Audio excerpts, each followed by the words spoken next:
E aí pessoal, sou o professor Pablo. Na aula de História de hoje nós vamos ter uma introdução aos fundamentos da ciência histórica.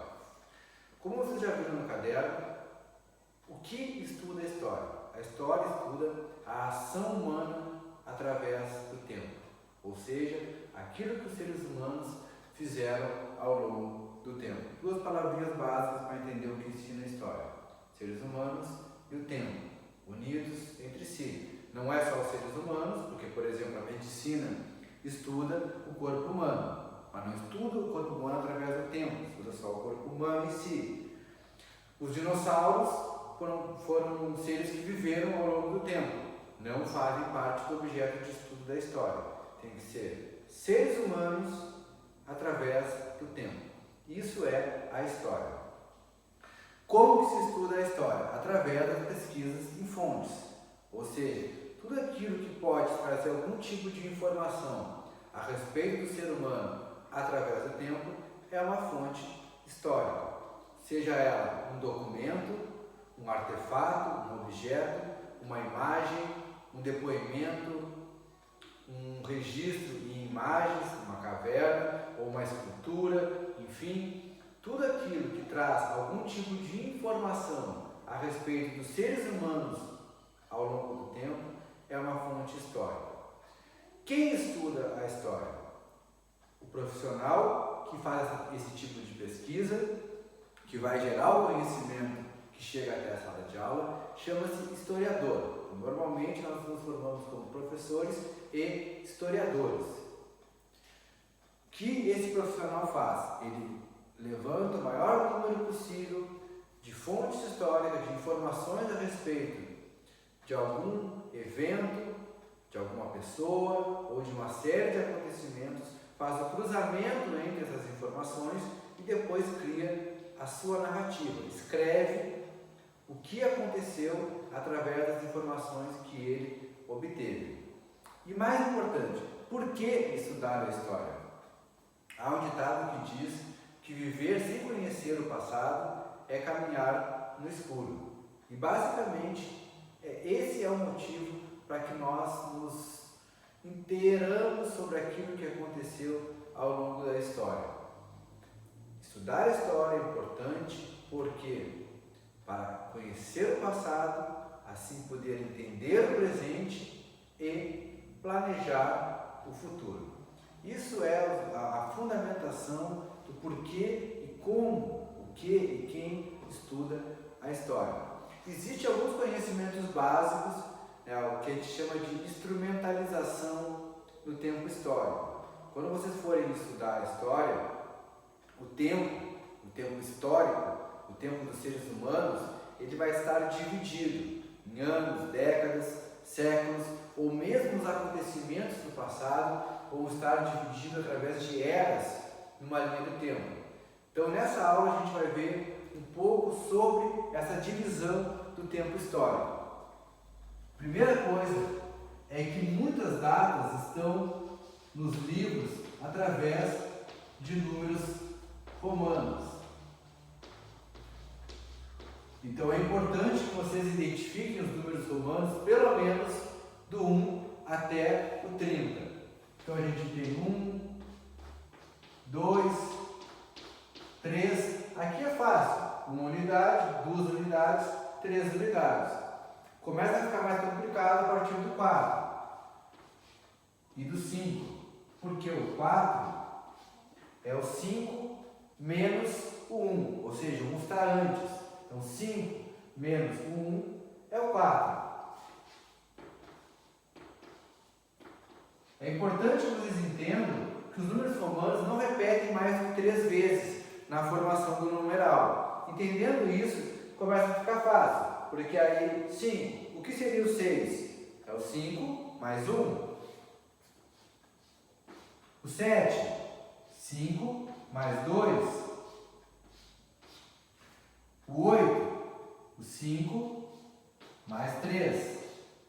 E o 9, é o 5 mais 4? Não, porque não pode repetir mais do que 3 vezes. Se colocar mais um aqui, há uma repetição de 4. Então já parte para o 10 menos 1, que seria o 9. O 10 representado através do x, e aí por diante. 11, 12, 13. O 14 é o 10 mais 4. Qual é o 4? É o 5 menos 1.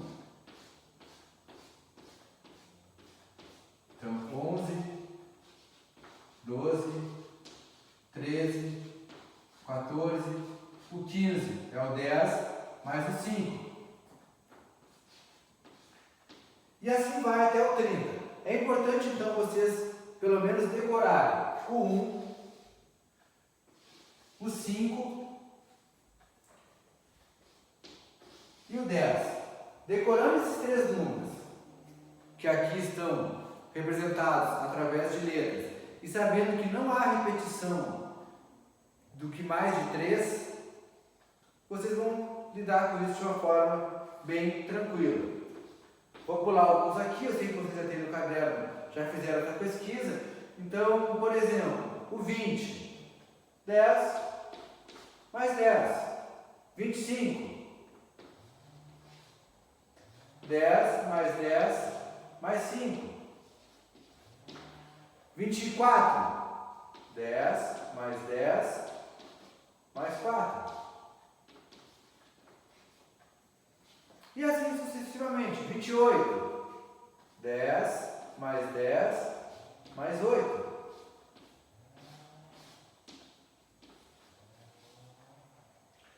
Isso é importante porque alguns livros trabalham ainda com séculos em números romanos. O que são os séculos? Bom, o século é o período de 100 anos. E a grosso modo é assim que está dividido o tempo histórico, pelo menos o tempo mais recente, né? Se a gente for falar do surgimento dos seres humanos, a gente vai falar em milhões de anos. Mas se a gente for estudar a história das sociedades, nós falamos em séculos. A cada 100 anos pula um século. Então, importante para entender isso também, a gente está vivendo numa sociedade ocidental. As sociedades chamadas ocidentais são aquelas que derivam a sua cultura da Europa, do cristianismo, do catolicismo, enfim, organizou o seu calendário antes de Cristo, botar um azinho minúsculo, e depois de Cristo. Esse não é o único calendário que existe. Existe o calendário muçulmano, existe o calendário judeu, o calendário chinês, existiu o calendário maia. Cada sociedade vai organizar o seu tempo, a marcação do seu tempo e o seu calendário com uma certa referência. Pelo fato de que nos últimos 500, 400 anos houve uma expansão, uma hegemonia na Europa e na América da sociedade cristã, nós utilizamos o calendário cristão, antes de Cristo e depois de Cristo. Hoje em dia está acabando um pouco, né, pelo menos dentro do estudo histórico, o uso desse tipo de marcação. Muitos historiadores falam em anos atrás, por exemplo, algo que aconteceu há 2000 anos atrás, algo que aconteceu há 1000 anos atrás, ou seja, tem como referência o dia de hoje, o tempo presente. Então eles colocam antes do tempo presente. Mas eu vou passar isso aqui para vocês porque ainda é utilizado em muitos livros didáticos ou mesmo em muitas informações, notícias, esse tipo de marcação. Nós estamos no ano de 2020 depois de Cristo. O calendário judeu está lá pelo ano 5000 e pouco. O calendário chinês, o ano 4000 e pouco. O calendário muçulmano é mais curto que o nosso, pelo ano 1500 e alguma coisa, enfim. Então, esse ano que nós estamos é referente ao calendário cristão, que tem como base o nascimento de Cristo. Então a gente fala século 21, ou seja, 2100 anos depois de Cristo. Como que a gente vai entender os séculos? O ano zero seria o ano do nascimento de Cristo. Então, de 0 até 100 é o século 1. De 101 Do ano 101 até o 200 se passou mais 100 anos. Então é o século 2. De 201 até 300 é o século 3. Há uma pequena confusão aqui, porque o que acontece? Por exemplo, o ano de 230, a gente tem uma tendência de achar que é o século 2. Nosso cérebro faz uma associação. Se é o numeral inicial 2, 200, parece que é o século 2, mas na verdade é o século 3, porque lá no início ele não começa a partir do 100, ele começa a partir do 0. Então a gente tem o ano, por exemplo, 48 depois de Cristo. Se a gente for transformar isso numa centena, é 0,48. Então esse é o século 1. Vocês têm duas maneiras de conseguir compreender isso. Primeiro, a mais, digamos, difícil, mas segura, que é tu contar do 0 ao 100, passou 100 anos, né? 1, 2, 3, 4, 5, 6, 7, 8, sem contar o 0, de 1 a 100, passa 100 anos. 101 a 200, até vou fazer aqui para não ficar confuso para vocês, do ano 1 até o 100, passa 100 anos, é o século 1.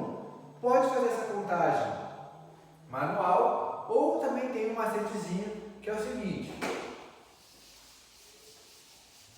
vocês tapam os dois últimos números. Se ele for 2 zeros, tu tapa os 2 zeros, que vai aparecer o número do século, o número 3. E isso só vale se acabar com 0. Sempre que um século, sempre que uma data acaba com 2 zeros, tu tapa os 2 zeros, que o número que ficar ali é o número do século. Século 1, século 2, século 3. Se o número não acaba com 2 zeros, por exemplo, 1453. Se ele não acaba com 2 zeros, tu tapa e soma 1 ao que sobrou. Ou seja, 14 mais 1, século 15. Se for um ano de 1900, tu tapa e aí não soma mais 1, porque quando acaba com 0, não soma. É o século 19. Se for 1980, não acaba com 2 zeros. Então tu tem que tapar e somar 1 ao número que restou. Dá 20. É o século 20. Então, números romanos, como você já tem no caderno, e a divisão do tempo em séculos, períodos de 100 anos, usando como referência antes de Cristo e depois de Cristo, são um dos instrumentos básicos para a gente fazer uma leitura histórica sem confusão e com uma percepção mais clara a respeito do passado